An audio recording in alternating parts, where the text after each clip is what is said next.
das aulas de Direito Internacional, hoje eu quero falar com vocês de duas situações. A fraude à lei e como isso se comporta dentro do direito internacional privado, e também de uma figura técnica chamada de reenvio, amplamente conhecida, contudo, com uma aplicação bastante questionável, principalmente dentro do direito brasileiro. Okay? Então, vamos iniciar aqui falando sobre a fraude à lei. Essa aula ela deve ser acompanhada com os slides que estão disponibilizados para os alunos, então eu vou seguindo aquilo que consta em cada uma das páginas e peço que vocês acompanhem ouvindo também as minhas dicas, né, o conteúdo aqui falado. Pois bem, então, falando sobre fraude à lei, obviamente que se tratando de regras de conexão, elementos de conexão que possam, de certa forma, aplicar legislações diferenciadas, isso também pode ser usado como uma estratégia, né? Uma estratagema entre partes para se favorecer de legislações diversas. Então, vamos pensar na seguinte hipótese. Digamos que pelas regras de conexão nós tenhamos a aplicabilidade de um país A. E a parte, não pretendendo que o país A seja aplicado para o seu caso, ele simula situações ou pratica efetivamente situações a ponto de ser remetida à aplicação para o caso concreto da legislação do país B. Contudo, isso está sendo feito com uma forma de realmente causar a aplicação de uma outra legislação a partir e se utilizando das regras de conexão. Eu tenho um conceito que eu menciono para vocês na aula, que seria a fraude à lei ou criação fraudulenta. Vejamos, a fraude à lei ou criação fraudulenta dos elementos de conexão refere-se ao artifício utilizado por partes de uma relação jurídica internacional que aproveitam artificialmente de uma norma de conflitos e criam propositadamente um elemento de conexão para fugir da aplicação do direito interno que devia ser aplicado e, por conseguinte, aplicam o direito estrangeiro mais vantajoso para si próprio. Diante desses elementos de conexão e das regras que são aplicadas, as pessoas, os sujeitos, podem se favorecer através de circunstâncias criadas, sejam de forma simuladas ou, de fato, elas criam e promovem situações em que se aplica a legislação que lhe parece ser mais vantajosa. E até onde isso é possível? Até onde se deve admitir que os sujeitos procurem quais as circunstâncias que lhe favorecem, não simplesmente por algo naturalmente acontecido, não simplesmente por onde se estabelecer o domicílio ou onde realizar um ato, mas sim domiciliar-se ou realizar um ato para provocar a aplicação de determinada legislação. Seria lícito? É assim admitido? É isso que nós vamos falar um pouco hoje. A fraude à lei ou criação fraudulenta, aí seguindo o próprio texto do autor Tou-Chan Kao, que eu cito para vocês, é o que promove uma modificação de elementos de conexão em favor e da forma como o próprio sujeito quer se aproveitar, quer se utilizar. A fraude à lei ou criação fraudulenta dos elementos de conexão refere-se ao artifício utilizado por parte de uma relação jurídica internacional que aproveitam artificialmente de uma norma de conflitos e criam propositadamente um elemento de conexão para fugir da aplicação do direito interno que devia ser aplicado e, por conseguinte, aplica o direito estrangeiro mais vantajoso para si próprio. Tá? Esse está ali no primeiro slide sobre fraude à lei para vocês. E como nós estamos falando de uma situação que pode realmente promover mudanças em relação aos elementos de conexão, nós precisamos verificar até que ponto isso pode ser admitido e até que ponto isso ultrapassa a licitude, a legitimidade para assim se proceder. Então, nós podemos estabelecer que quando a conduta provocativa dos sujeitos dessa relação jurídica, ela implica em abuso da liberdade de criação do elemento de conexão, quando é que ela infringe a ordem pública.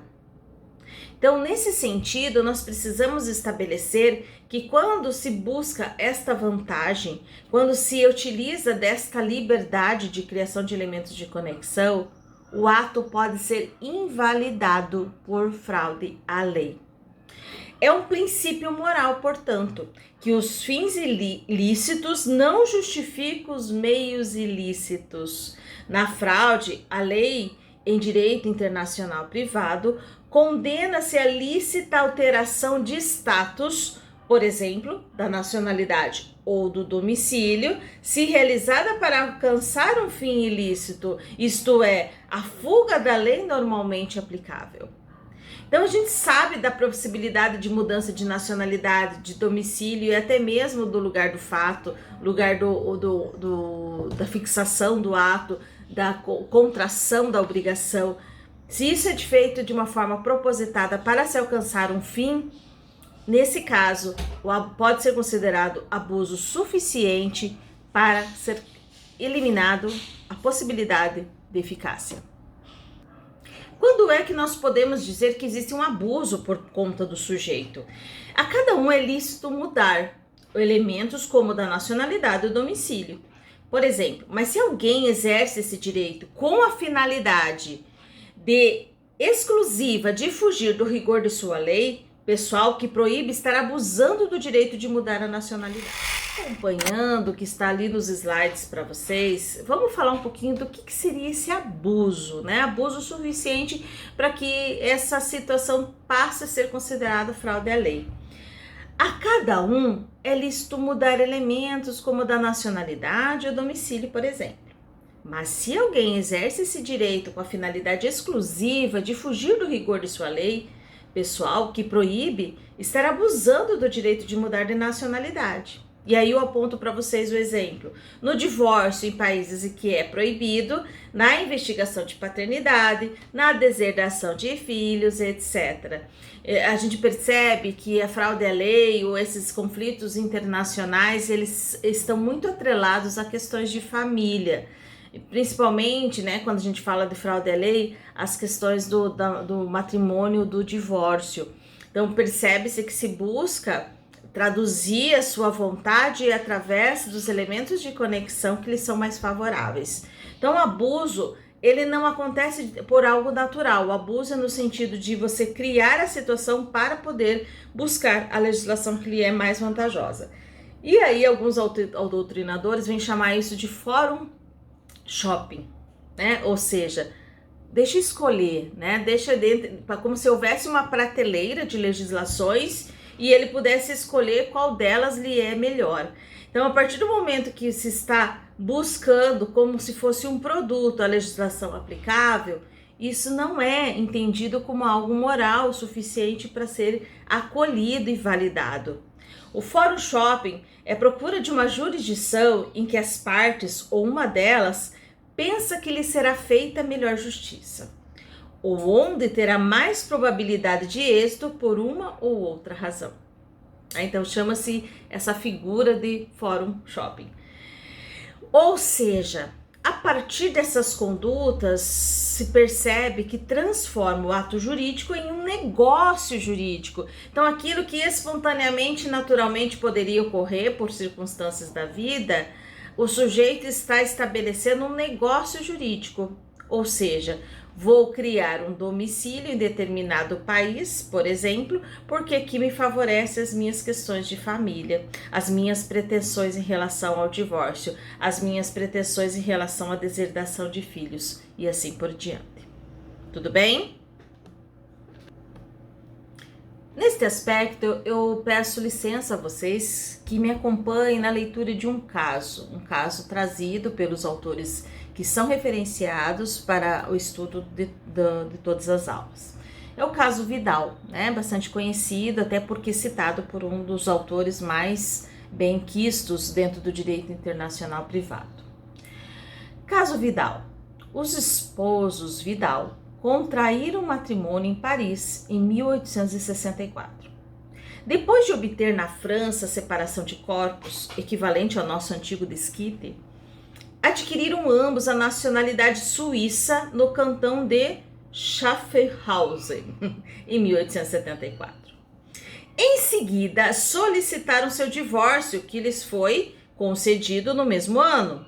E no ano seguinte, poucos meses após a dissolução do vínculo conjugal, decretada pelo Tribunal Suíço, a senhora Vidal contraiu novas núpcias em Paris, com o senhor Louis Geoffroy, ou algo parecido com isso. O senhor Vidal e o Ministério Público ingressaram na Corte de Paris com a ação de nulidade do segundo matrimônio da senhora Vidal, com fundamento no artigo 147 do Código Civil francês, ainda hoje em vigor, que veda segundas núpcias antes da dissolução das primeiras. A Corte Francesa decidiu pela nulidade das núpcias da senhora Vidal. Afinal de contas, se entendeu que, como houve matrimônio logo após o divórcio, e porque houve essa mudança de nacionalidade anterior, então houve pretensão de fraude à lei. E aí se questiona, mas o senhor Vidal, ele não tinha intenção, ele também não aceitou a mudança de nacionalidade? Ele também não foi conivente com a situação de mudança desse elemento de conexão?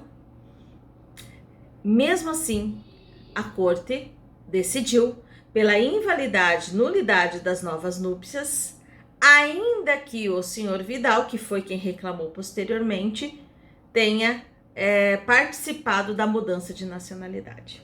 Então, a gente tem essa situação bem peculiar. Resumo: considerando que os réus, não podendo valer-se do ato da naturalização que invocam, tampouco podem invocar a sentença de divórcio que foi sua consequência, que carece de importância o fato de que o senhor Vidal tenha voluntariamente prestado seu concurso aos atos fraudulentos, pois mesmo que não possa ele opor-se aos mesmos, sempre poderá fazê-lo o Ministério Público. E, portanto, foi realmente invalidado as novas núpcias da senhora Vidal. Um outro caso que eu trago para vocês é de uma condessa de nacionalidade belga que contraiu núpcias em 1861 com um príncipe francês. Em 1874, ela obteve contra ele, na Corte de Paris, uma sentença de separação de corpos, nosso desquite, antigo desquite. Em seguida, ela se dirige ao Ducado de Saxo-Altemburgo, onde estabeleceu seu domicílio e se naturaliza em 1875. Então, ela modifica o domicílio e modifica a nacionalidade. Valendo-se de uma lei daquele ducado que permite a esposos definitivamente separados por decisão judicial contrair novas núpcias, a princesa se casa no mesmo ano em Berlim com um príncipe bibesco de nacionalidade romena. A justiça francesa, em ação de proposta pelo príncipe francês, decidiu que os atos praticados pela princesa consistiram em fraude à lei, pelo que inaceitáveis e ineficazes na França. Então, novamente, a tendência da França de permitir que haja nulidade enquanto proibitiva do divórcio ou da contração das novas núpcias e impedindo que, mesmo que se mude os elementos de conexão, se valide o ato para tanto, ok? Então, esses dois atos são bem pontuais, justamente para mostrar que essa modificação de status, muitas vezes, elas acabam por não criar efeitos, se considerado como fraude à lei. No Brasil, diante do elemento de conexão que prima pelo domicílio, atendendo o princípio da proximidade, tem enfraquecido a relevância da teoria. O domiciliado no Brasil, que se estabelece em outra jurisdição, manifestamente com o intuito de socorrer-se de uma legislação mais benéfica, deverá ter sua situação julgada no Brasil pela lei mais próxima à sua vida, sua situação jurídica, a relação jurídica em consideração. E esta lei continuou sendo a lei brasileira, a qual está ligado pelos laços de um domicílio estabelecido com caráter definitivo, inalterável por uma mudança artificial. Essa é uma citação da obra de Dollinger e Tiburcio, e eu devo dizer que o fato do Brasil estar na condição de estabelecer como principal elemento de conexão o domicílio impede muitas vezes que se consiga utilizar-se da fraude à lei. Enquanto que aqueles países, né, que costumam ainda se estabelecer como elemento de conexão a nacionalidade, eles permitem que se busque a naturalização em outro país, né, e principalmente em países que atendem o critério do domicílio, para que ele consiga estabelecer a aplicação daquela lei, né, da lei onde ele está tentando ficar, né, fixar o domicílio. O Brasil, a partir do momento em que fixa o domicílio como critério principal, acaba por inviabilizar ou, no mínimo, criar menos situações que se possa utilizar-se da fraude à lei para tal fim, né? Para fins que sejam mais vantajosos a princípio a estes sujeitos, tá? E isso que diz o texto mencionado para vocês em aula. Bom, e dando sequência, a gente percebe que os conflitos de leis não acabam, né? E para falar um pouco mais disso, nós vamos falar dos conflitos de leis e já passar a falar do reenvio.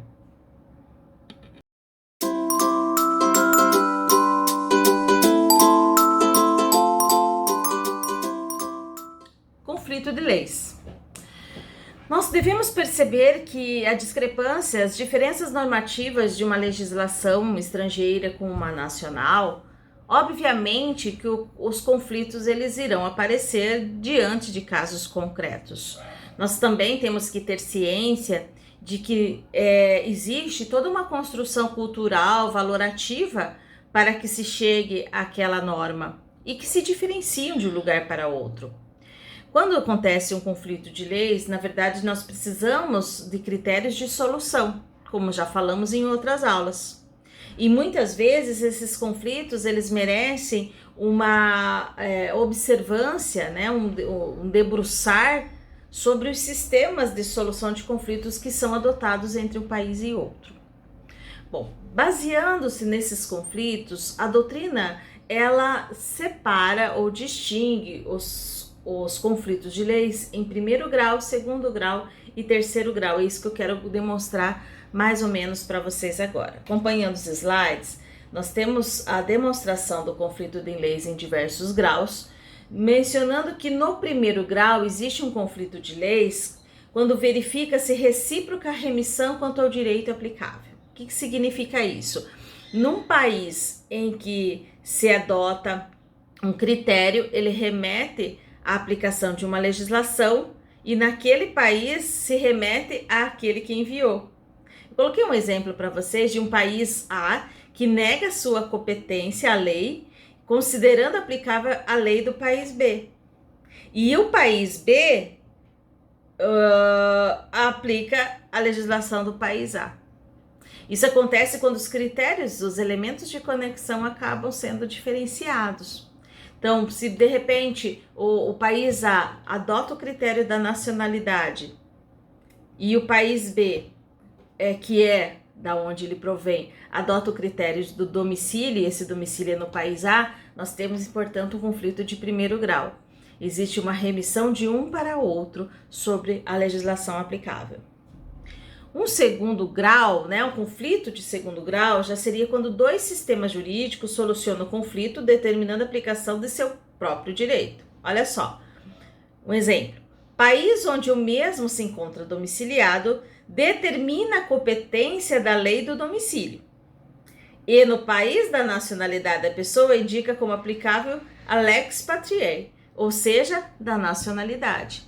Então aqui é como se cada um deles estivesse aplicando critérios em que ambos devem ser aplicados. Então no primeiro caso, um remete ao outro e aqui os dois se sentem competentes, né? No sentido, não competente no sentido processual, mas competente no sentido material. Então, teria aplicação de duas legislações. E daí? Como resolver essa situação? Num conflito de leis de diversos graus ainda, falando do terceiro grau, dois ou mais sistemas jurídicos remetem a solução para a legislação de um terceiro país. Então, nós temos como exemplo um país C manda aplicar o direito do país A, e o país A envia o direito ao país B, que afinal remete para o direito do país C. Então, nós temos aqui uma discrepância de legislações e remissões sucessivas de um país para outro. Então, seria um conflito de terceiro grau. Então, vamos lá. O primeiro grau, um país remete a outro inversamente. No segundo grau, os dois países têm critérios em que há aplicação da legislação de ambos. E no terceiro grau, existem dois ou mais sistemas em que se remete de um para outro sucessivamente, ainda que se retorne ao primeiro, ainda que se retorne ao originário. Fato é que todas essas situações podem acontecer muito facilmente diante das diferenças de elementos de conexão. E falando no conflito de segundo grau, que é o nosso maior objetivo aqui de estudo, porque ele indica realmente a situação do Instituto da Figura Técnica do Reenvio, nós podemos dizer que o conflito de segundo grau ele pode ter dois efeitos, um positivo e um negativo. O que seria o positivo? Quando os dois sistemas jurídicos, tanto o do país A e do país B, solucionam o conflito determinando a aplicação do seu próprio direito, certo? Então aí é aquela situação em que você tem dois países dizendo que ambas as legislações são aplicáveis ao caso. E existe o conflito de segundo grau de eficácia não, mas de resultado negativo, ou seja, cada um dos sistemas atribui competências para reger a matéria, não a sua própria lei, mas a lei interna do outro sistema. Então aqui há uma troca. Eles mencionam que existe, portanto, uma aplicação negativa, no sentido de que nenhum se sente competente, materialmente falando, para solucionar aquele caso. Então, no primeiro, nós temos um acúmulo de competências e no segundo, nós temos uma isenção, uma negativa de solução por conta dos critérios de conexão que são adotados nos ambos os países. É nesse negativo que a gente coloca uma maior observância do critério do reenvio, tá? Que é um instituto bastante questionado em todas as doutrinas, em todas as legislações, mas que a gente precisa conhecer justamente para entender alguns projetos de lei que nós temos no nosso ordenamento jurídico para ser admitido. Assim como também é uma forma de nós compreendermos aqueles que recusam-se a aceitar que realmente isso é uma figura técnica necessária. Bom, então o que seria o reenvio propriamente dito? Acompanhando o conceito que eu coloquei ali para vocês, o reenvio pode ser entendido como um método que, através do caminho que faz entre as normas de conflito das leis potencialmente aplicáveis ao caso concreto, busca a tutela adequada da situação privada internacional, a harmonia internacional dos julgados e a aplicação da lei que corresponde às expectativas dos interessados. Ou seja, quando se um determinado país está solucionando o conflito, ele remete uma legislação para outro país e neste país existe um critério em que ele devolve isso para o país de origem ou indica para um terceiro. Existe, portanto, uma negativa, um conflito de leis de segundo grau negativo e que, de certa forma, poderia ser solucionado através da figura do reenvio. Bom, nós temos aqui no segundo slide sobre reenvio, sobre as questões de segundo grau, terceiro grau, quarto grau, na verdade, para demonstrar as possibilidades de nós termos esse tipo de conflito envolvendo 2, 3, 4 ou mais países, né, conforme o grau de complexidade.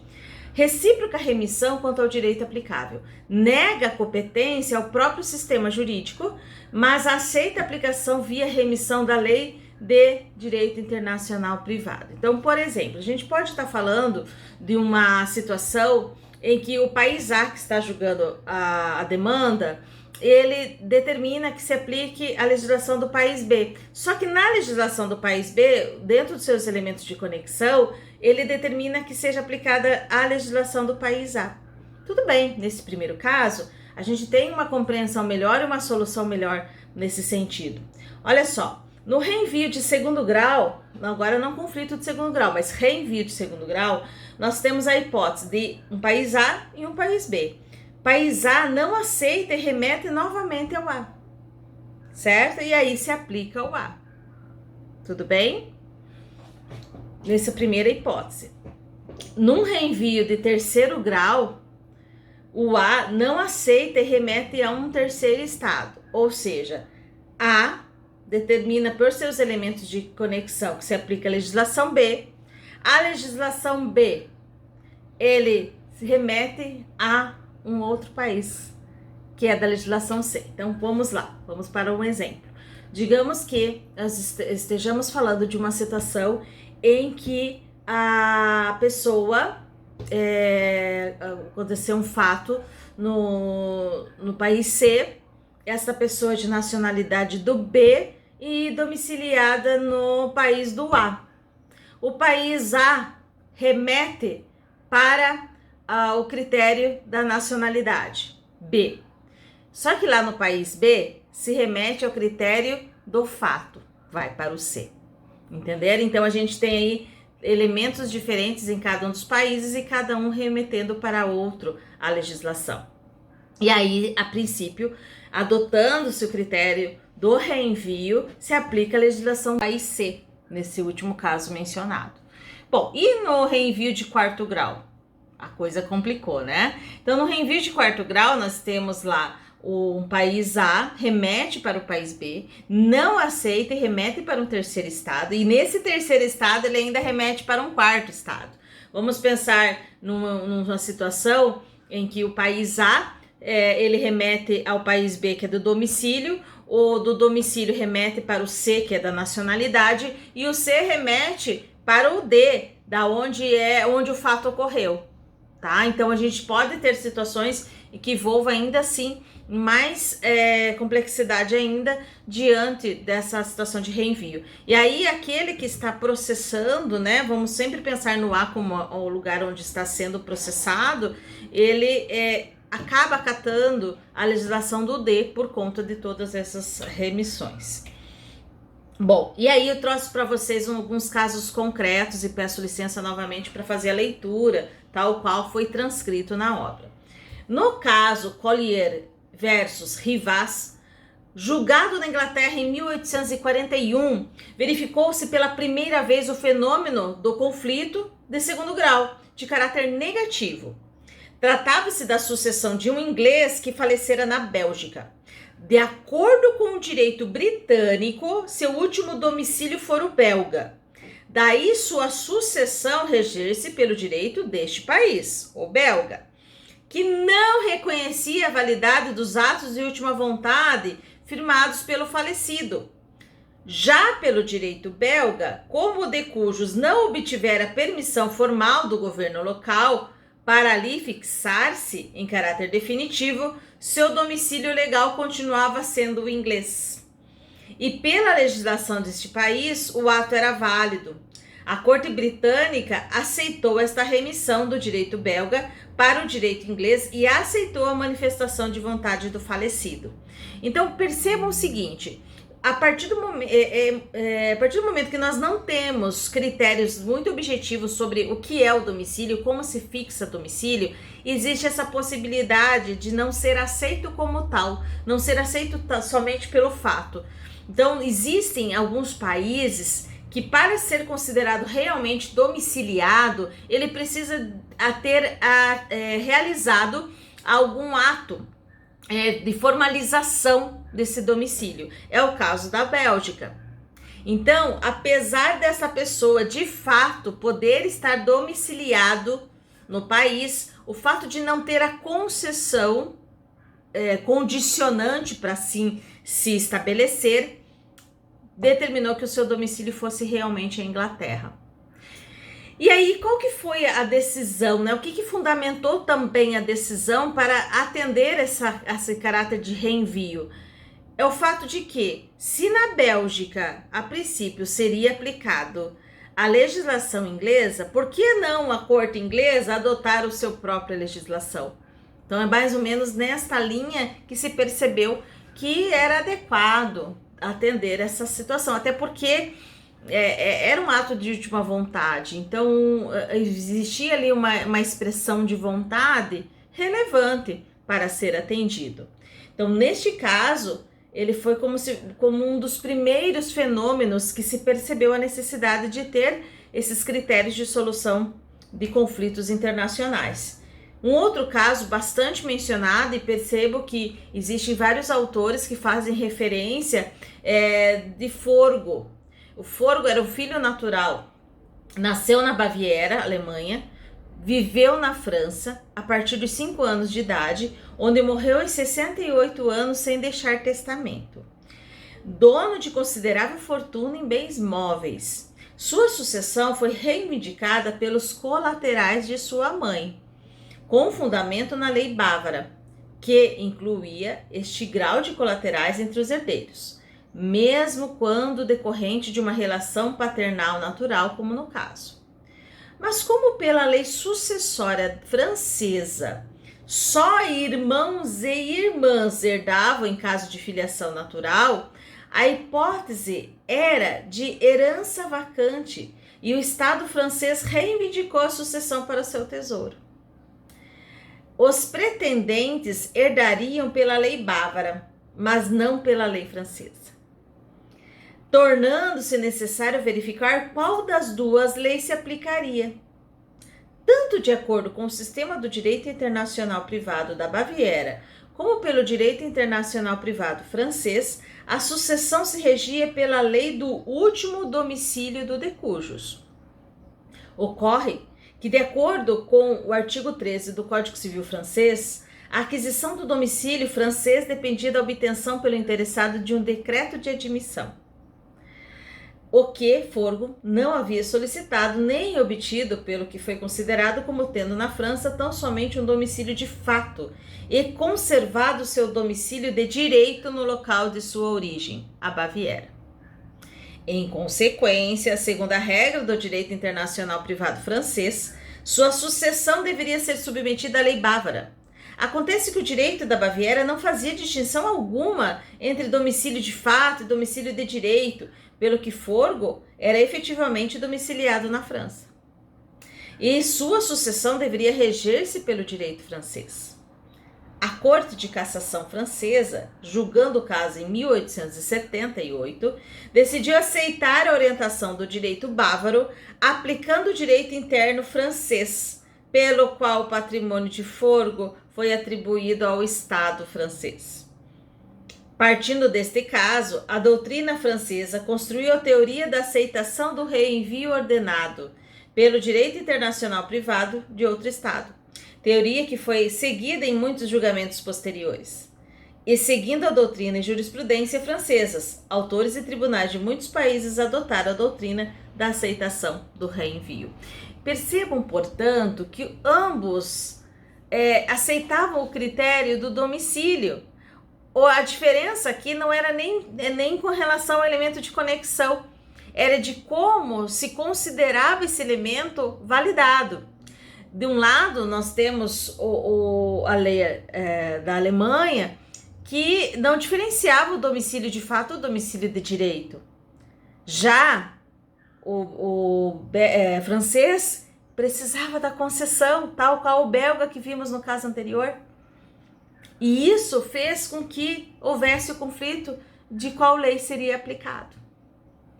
Neste caso, ficou decidido que seria da legislação francesa e que não reconhecia esses parentes, né, os colaterais da mãe, como herdeiros. Portanto, houve vacância suficiente para que fosse transmitido para a própria França, né, para o Estado, esses bens de Forgo. Não é necessariamente uma decisão de reenvio, mas com certeza fortaleceu essa ideia de se admitir a legislação que foi remetida, reenviada a partir de quem estava julgando, né? Então, houve, portanto, a Alemanha dizendo que deveria ser aplicada da França. A França não atendeu o critério de domicílio que estava sendo atendido pelo pelo da Baviera, ok? Então, percebam como tudo isso pode ser mais complexo. Pois bem, o reenvio não é uma figura técnica que seja aceita com uma certa disponibilidade pelas legislações. Assim como na brasileira, nós não temos uma regulamentação precisa e há quem negue a possibilidade de ser realmente admitida. Nós temos, inclusive, correntes favoráveis e correntes que não são favoráveis à sua aplicação. Dentre estes que defendem a necessidade do reenvio, eles se baseiam em teorias condescendentes, né, do reenvio, que eu aponto para vocês aqui nos slides também, tá? Vamos lá?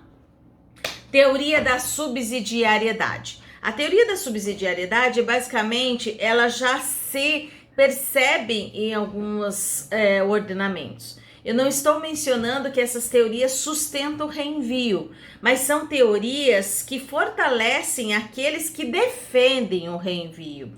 Nós mesmos aqui na nossa lei de introdução às normas do direito brasileiro, lá no parágrafo 8º do artigo 7º, se percebe que existe um atendimento à teoria da subsidiariedade, quando dispõe que quando a pessoa não tiver domicílio, considerar-se-á domiciliada no lugar de sua residência ou naquele em que se encontre.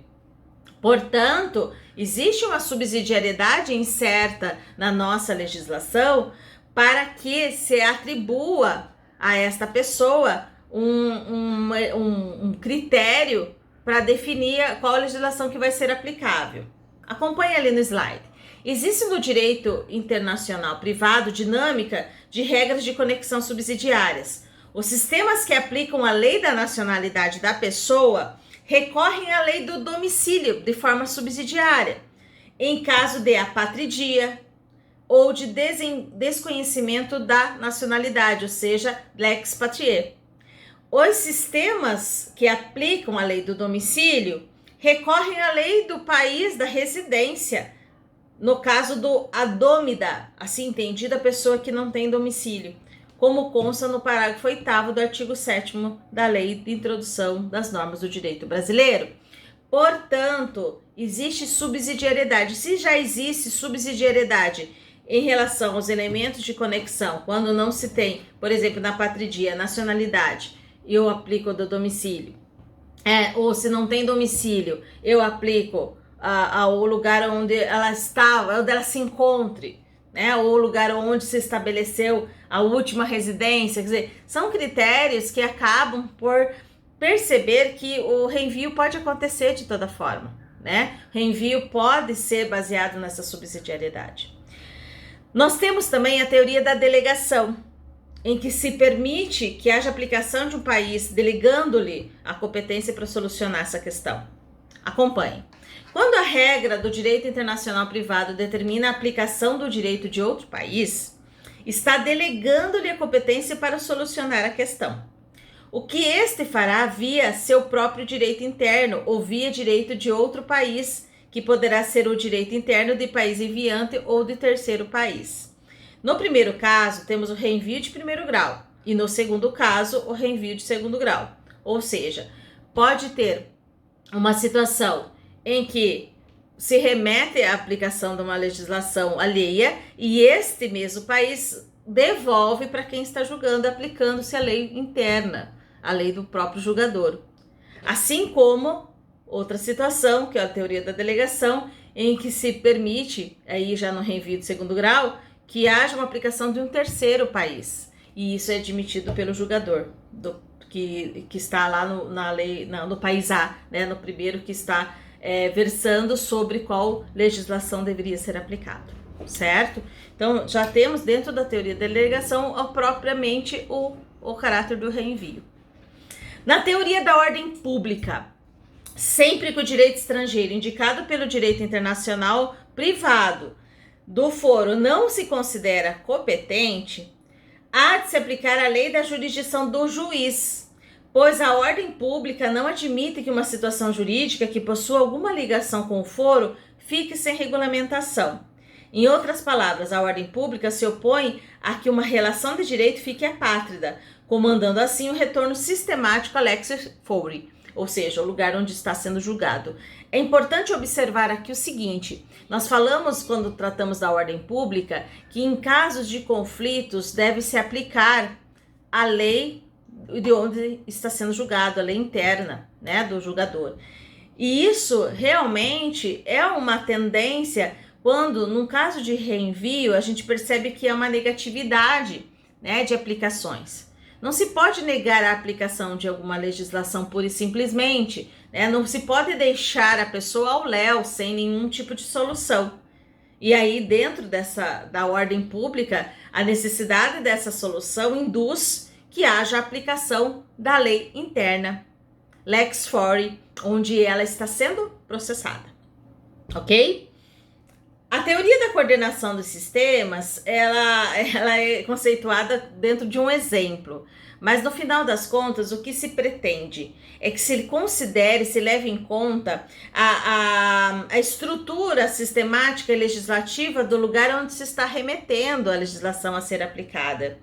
Em outras palavras, né, deve adaptar-se o sistema legislativo do país para o qual se está atribuindo a aplicação da lei. Então, um exemplo que é mencionado é quando o sistema francês ele determina a aplicação da lei americana para o nacional americano.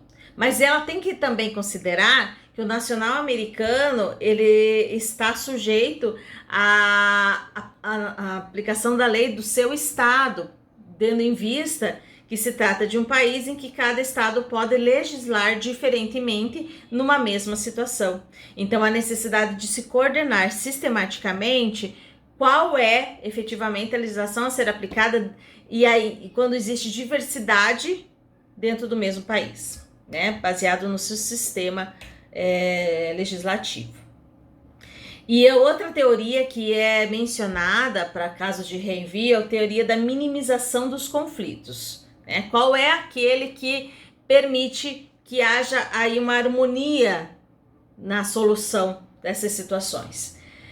Mesmo reconhecendo que cada estado tem o direito de legislar unilateralmente sobre questões conflituais, ou seja, cada um pode atribuir e legislar sobre qual elemento de conexão prefere, mesmo assim, o princípio consiste em admitir que cada estado olhe para o que os outros estados fazem, a fim de evitar, na medida do possível, que as obrigações contraditórias sejam impostas à mesma pessoa, ou que decisões incompatíveis sejam proferidas por tribunais de diferentes países. Essa filosofia reforça a ideia de não aplicar a lei estrangeira contra a sua própria vontade. E é de recorrer, nesta hipótese, à solução que recomenda a aplicação da lex fori, ou seja, a lei interna de quem está processando. Na reunião do Instituto de Direito Internacional realizada em Berlim em 1999, foi aprovada uma resolução que recomenda que se tome em consideração o direito internacional privado estrangeiro, mesmo que isso implique num reenvio de primeiro ou segundo grau. Então, no que diz respeito à teoria de minimização dos conflitos, se deve perceber que a aplicação dentro da legislação, dentro de um determinado país, de normas que são totalmente contraditórias à vontade daquele julgador ou à vontade da própria pessoa, se for totalmente contraditória com seus princípios, e aí a gente pode também levar em conta as questões de ordem pública, se recomenda que se aplique a lei interna, né, a lex fori, certo? Pois bem, falando de reenvio de segundo grau, eu coloquei para vocês, até de uma forma mais figurativa, uma outra situação. Olha só, aqui não é nem situação, na verdade, coloco para vocês o desafio de como analisar e o que aplicar-se num caso de reenvio de segundo grau.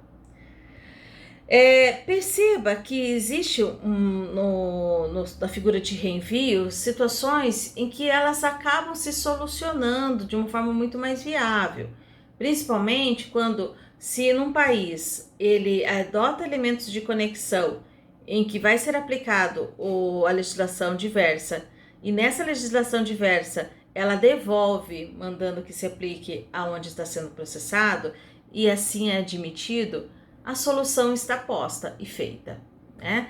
Se de repente você tem duas ou mais legislações querendo aplicar-se naquele caso, ou seja, os elementos de conexão se coincidem para ser aplicados também, aplica-se a lei interna ou aplica-se aquela, o que for mais vantajosa. Ok, nós estamos dentro de princípios e que não deixa de ser um reenvio.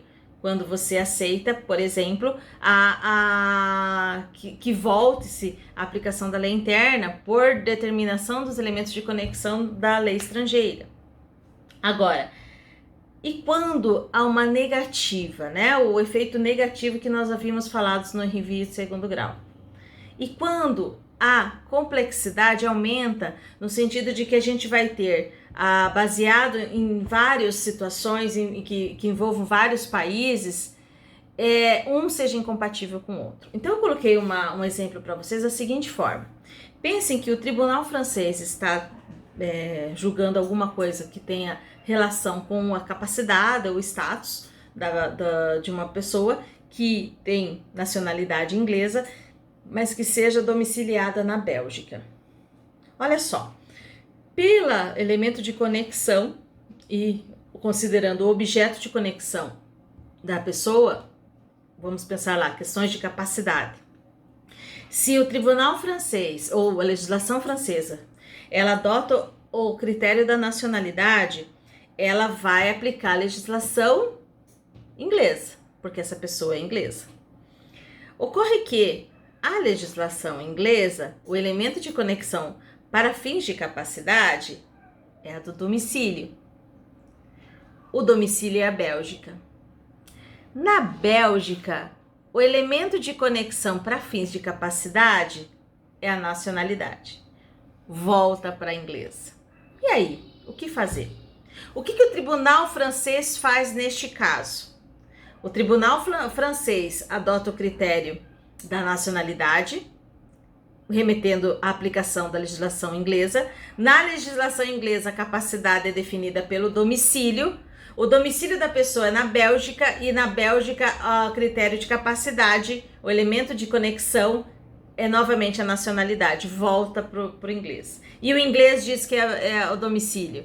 E como é que soluciona se um vai remetendo para o outro essa situação? Bom, aí nós temos pelo menos 3 situações, 3 possibilidades diante desse conflito. O primeiro é aplicar a lei do foro, né? Ignorando as regras do direito internacional inglês e do belga. Bom, já que não há solução entre essas duas situações, esses dois países, vou aplicar na dúvida a lei interna. Fácil, mas confortável para o próprio jogador. A segunda opção é aplicar o inglês, ignorando o belga. Ou seja, admite um parcial reenvio. Ou seja, a partir do momento que se remete por elemento de conexão à nacionalidade inglesa e o inglês remete para o domicílio, pode a corte francesa adotar a legislação belga e esquecer que na Bélgica simplesmente você volta para a nacionalidade. Há, portanto, aí um reenvio parcial, porque na verdade ele está ignorando o retorno para a inglesa. Porque se ele retornar, vai ter conflito do mesmo jeito. E aí também existem outros princípios, como o princípio da proximidade, né, que defende a questão domiciliar. Então, é uma segunda hipótese. A terceira hipótese é aplicar o inglês, não por conta desse reenvio parcial, mas porque o belga também atribui, admitindo o reenvio, devolução e acatando pelo menos 2 das 3 regras. Se o francês e o belga remete para a legislação inglesa, então vamos adotar ela é maioria. Ou então, porque o belga, como último a ser considerado, devolveu para inglês, aplica-se o inglês. Então nós temos hipóteses diferenciadas e dizer qual é a correta é impossível, porque nós vamos ter fundamentos diversos, critérios diversos que vão levar em conta uma série de situações, mas que pode interferir na legislação a ser adotada por soluções diversas que possam surgir a partir da figura do reenvio. Quando é que o reenvio não é possível? Nós temos ali um dos slides dedicados a mostrar para vocês as exceções à aceitação do reenvio. Autonomia da vontade e forma de atos. No que diz respeito à autonomia da vontade, eu transcrevo no seguinte sentido: se dois contratantes escolhem reger sua relação contratual pela lei de determinado país, seja essa escolha manifestada expressa ou tacitamente, é evidente que desejaram aplicar a lei interna por eles conhecida e escolhida, não fazendo sentido indagar-se se o direito internacional privado deste país indica a aplicação de outro sistema jurídico. Então, quando existe autonomia da vontade, essa autonomia da vontade não caracteriza, por exemplo, a fraude à lei que nós mencionamos anteriormente, é essa que tem que ser aplicada porque é a conhecida e escolhida pelas partes. Então, ela não deve ser absorvida por outros critérios de reenvio. Deve ser adotado aquilo que foi escolhido pelas partes. E no segundo caso, é a forma de atos. Então, a regra que a forma dos atos se rege pela lei do local de sua realização, locus regit actum, não admite, em princípio, o reenvio da lei deste local para outro. Rigorosamente, essa exclusão se baseia igualmente no respeito à vontade das partes. Eis que se presume que a vontade dos contratantes e autores dos atos jurídicos é submeter as formalidades dos mesmos às leis do local onde são praticados. Então, existem, como nós temos vários exemplos, de atos jurídicos que são validados e eficazes a partir de formalidades indicadas pela legislação do local que foi escolhido. É importante perceber o quão consistente isso se torna dentro do elemento da vontade das partes, dentro da autonomia da vontade. Se nós temos, como no nosso ordenamento, a necessidade de atribuir propriedade através de registro, e isso é regulamentado dentro do nosso país de uma forma muito rigorosa, é esse que tem que ser aplicado. Coloco aqui um dos exemplos.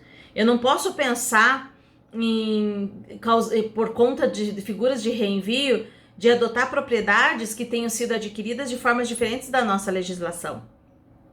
Justamente porque houve uma manifestação de vontade de se reger pelas formalidades desta. Então, é preciso perceber que a formalidade dos atos, quando existe muitas vezes a liberdade de escolha, se é escolhida aquela formalidade baseada naquela legislação, é essa a legislação que você deve aplicar, certo? Justamente em defesa da vontade das partes envolvidas. E no Brasil, nós temos figura de reenvio? Então, os doutrinadores e por conta da interpretação legislativa, entendemos que não existe a figura do reenvio. O Brasil não a adota, muito embora haja projetos de lei para se fazer alterações dentro da LINDB, justamente para poder adotar e admitir essa figura. O artigo 16, por outro lado, ele dispõe que quando nos termos dos artigos precedentes houver de aplicar a lei estrangeira, ter-se-á em vista a disposição desta, sem considerar-se qualquer remissão por ela feita a outra lei. Então, por exemplo, se nós adotamos o critério do domicílio para o país B, e o país B adota o critério da nacionalidade, pelo artigo 16, nós vamos simplesmente ignorar essa determinação do país B e vamos aplicar o país B.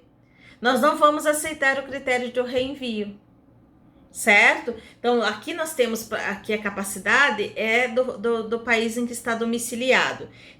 Se a pessoa está domiciliada no país B, que atende o critério da nacionalidade, e esta pessoa é brasileira, não importa, a gente vai aplicar o do domicílio, não da nacionalidade.